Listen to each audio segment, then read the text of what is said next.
অনেকজন কমেন্ট করেছে যে আমি ইন্স্যুরেন্সের ক্লেম কেন পাচ্ছি না, কোনো কিছু এই বৃত্তান্ত কোম্পানি এই বলছে ওই বলছে, এখন সেটা আগে বলেনি।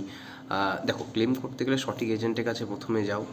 নিজে থেকে ক্লেম করার চেষ্টা করো না, বা নিজে থেকে, আমি এইটুকু সবাইকেই বলি, সাজেস্ট করি যে অনলাইনে নিজে থেকে ইন্স্যুরেন্স কাটতে যেও না, ঠিক আছে? কোনো এজেন্টের মাধ্যমে যাও, নিয়ার বাই তোমার কোনো ইন্স্যুরেন্স অফিস আছে সেখানে তুমি যাও, সেখানে গিয়ে করো, ঠিক আছে?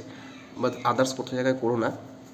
আর ক্লেম করাতে গেলে প্রথম নিজস্ব ডকুমেন্টস ঠিকঠাক চাই, লাইসেন্সটা ঠিকঠাক চাই, ঠিক আছে? আরসি বুক, ট্যাক্স টোকেন, একটা সঠিক দরখাস্ত লিখবে যাতে কোনো ভুলভাল না হয়, সেখানে আপনি বোঝাতে পারবেন যে আমি কী করে আমি অ্যাক্সিডেন্টটা করেছি কি না, কী কী ক্ষতি হয়েছে কি না। সম্মানের সাথে একটা ম্যানেজারকে একটা দরখাস্ত লিখবেন, অবশ্যই আপনার ক্লেম ইন্টিমেট হবে। আর ক্লেম পেতে একটু টাইম লাগবে, আপনি এই না যে সরকার আপনি টাকা ক্লেম জমা দিলেন কালকে টাকা ঢুকবে পরশু টাকা ঢুকবে, এটা একদমই না, ঠিক আছে? একটা টাইম থাকে, সার্ভেয়ার আসে গাড়ি দেখে, তারপরে এটা মাথায় থাকে। আর হুটহাট